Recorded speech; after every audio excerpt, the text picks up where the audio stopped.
आधार card कैसे update करें बिना किसी डॉक्यूमेंट के। आज की इस वीडियो में हम आपको कंप्लीट प्रोसेस बताएंगे।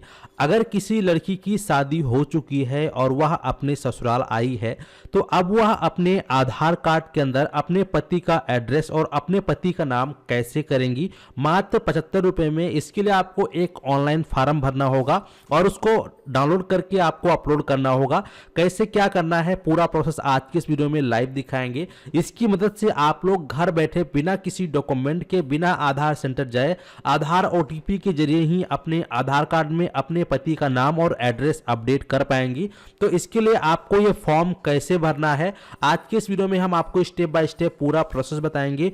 और जिस प्रोसेस के माध्यम से आपको मैं बताने वाला हूं, अगर आप इसी तरह से फार्म को भर के अपलोड करेंगे तो 100% आपका एक बार में ही आधार कार्ड अपडेट हो जाएगा, आपका एक बार भी रिजेक्शन नहीं जाएगा। तो चलिए वीडियो में आगे बढ़ते हैं। आगे बढ़ने से पहले आपसे एक छोटी सी रिक्वेस्ट है, अगर आप चैनल पे पहली बार आए हैं तो जल्दी से चैनल को सब्सक्राइब कर लीजिए, साथ ही साथ नोटिफिकेशन बेल आइकन को ऑल पे क्लिक करके ऑन कर लीजिए ताकि आप इसी प्रकार का लेटेस्ट अपडेट देख पाएं। तो चलिए फिर शुरू करते हैं। तो अगर आप एक शादीशुदा महिला का आधार कार्ड में एड्रेस और उसके पति का नाम करना चाहते हैं तो ऐसे में आप लोगों को ये वाला फॉर्म भरना पड़ेगा, HOF।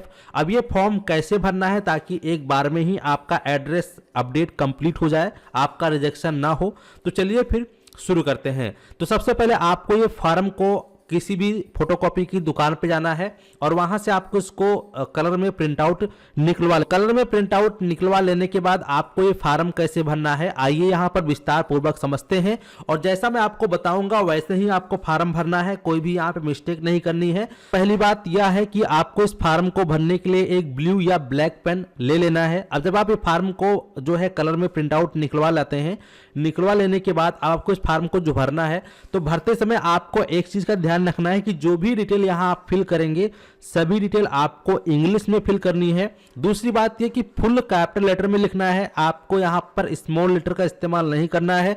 तीसरी बात यह कि जब भी आप यहां पे कुछ भी लिखेंगे, अगर आपको लगता है कि आपने कुछ गलत लिख दिया है तो उसको आप काटेंगे नहीं। अगर काट देंगे तो आपका फॉर्म इनवैलिड है। अगर आपने गलत लिख दिया है तो आपका फॉर्म ही बेकार हो चुका है, आपको दूसरा फॉर्म भरना होगा। कहने का मतलब यह है कि आपको एक बार में सही डिटेल फिल करनी है और फुल कैपिटल लेटर में ही लिखना है। तो जैसे कि यहाँ पे फर्स्ट कॉलम में मैंने पहले से आपको लिख के बताया है कि फर्स्ट कॉलम में आपको अपने पति का नाम डालना है। तो यहाँ पे आप अपने पति का नाम डालेंगे, फिर आपके पति के आधार कार्ड में जैसा एड्रेस है, यहाँ पे आपके पति के आधार कार्ड में जो भी आपका एड्रेस है, कंप्लीट एड्रेस आपको इस लाइन में डालना है, ठीक है। और अगर एड्रेस थोड़ा ज्यादा बड़ा है और फर्स्ट लाइन में नहीं आता तो जो सेकंड लाइन यहां पर दी गई है आप सेकंड लाइन में भी वो एड्रेस फिल कर सकते हैं।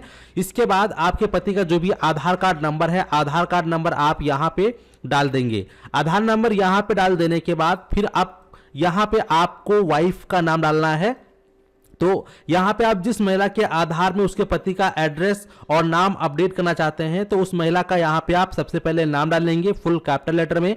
इसके बाद में उसका रिलेशन क्या है, जैसे कि अगर वाइफ है तो यहां पे वाइफ लिखेंगे, और अगर आप पिता और पुत्री का कर रहे हैं तो यहां पे आप डॉटर लिखेंगे, ठीक है। जैसे कि कई केसेस में क्या होता है कि बहुत से लड़कियों को अपने पिताजी का नाम अपने आधार कार्ड में करवाना होता है, एड्रेस करवाना होता है, तो इस केस में यहां पे आप डॉटर लिख देंगे वाइफ की जगह पे। ये रिलेशन का ऑप्शन है, ठीक है। तो यहाँ पे जो भी आपका रिलेशन है, रिलेशन आप यहाँ लिखेंगे। जैसे कि अगर आप वाइफ हैं तो यहाँ पे वाइफ, अगर आप डॉटर हैं तो यहाँ पे डॉटर, लेकिन जो भी लिखें इंग्लिश में फुल कैपिटल लेटर में लिखें। इसके बाद फिर यहाँ पर वह महिला अपना आधार कार्ड नंबर डालेंगे।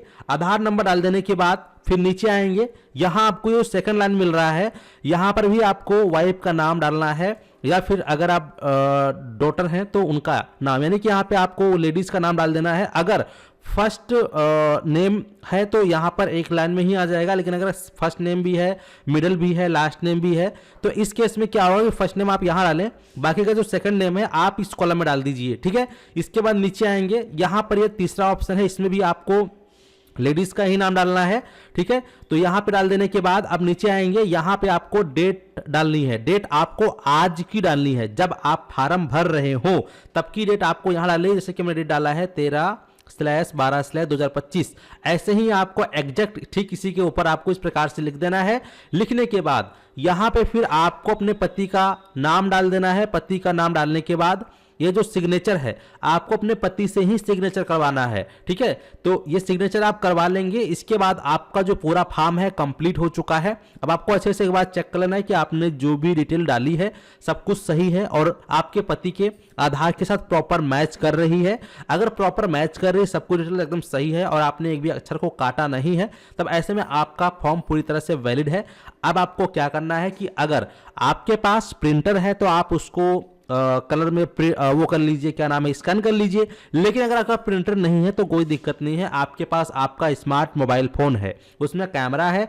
अपने मोबाइल फोन का बैक कैमरा ओपन कीजिए और इसको आप अपने एक जगह टेबल पर रखिए और अपने मोबाइल के बैक कैमरे से इस तरह से फोटो खींचिए कि जो इस फॉर्म का जो चारों कोना है बराबर आपके मोबाइल फोन के फ्रेम में आ जाए, ठीक है।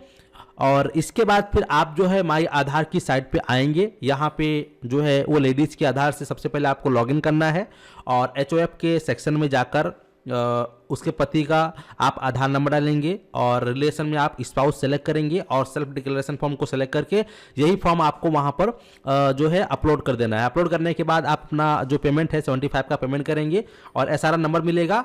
स्लिप मिलने के बाद SRN नंबर मिलेगा, उस SRN नंबर को आपको नोट करना है। फिर उसके पति के आधार से आपको यहाँ पे लॉगिन करके और HOF की रिक्वेस्ट में जाकर वहाँ पर SRN नंबर डालकर एक्सेप्ट कर लेना है। बस इतना ही आपको काम करना है, आपका आधार जो है अपडेट हो जाएगा 3 से 4 दिनों के अंदर।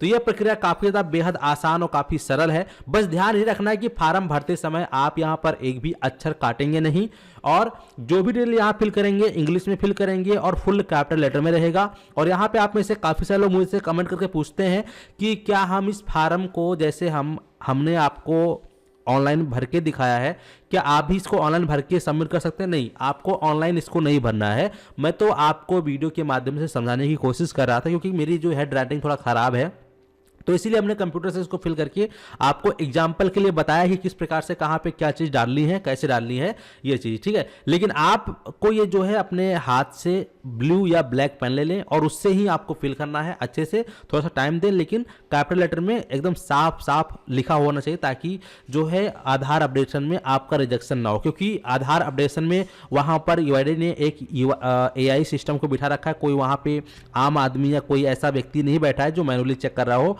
ये सारा डॉक्यूमेंट आपका AI के द्वारा चेक होता है। तो AI कई बार आपकी लैंग्वेज को या आपकी उस राइटिंग को समझ नहीं पाता है, तो इसलिए जो है आपका आधार अपडेशन जो है रिजेक्ट हो जाता है, ठीक है। तो इसीलिए आपको इस चीज़ का ध्यान रखना है और उम्मीद करता हूं कि आप लोग अच्छे से समझ गए हैं। और अगर आपके मन में कोई कंफ्यूजन या डाउट है तो कमेंट सेक्शन में बता दीजिएगा। चैनल पे अगर आप पहली बार आए हैं तो जल्दी से चैनल को सब्सक्राइब कर लीजिए, साथ ही साथ नोटिफिकेशन बेल आइकन को ऑल पे क्लिक करके ऑन कर लीजिए ताकि आपको इसी प्रकार का काम की वीडियो लेटेस्ट अपडेट मिलती रहे। धन्यवाद।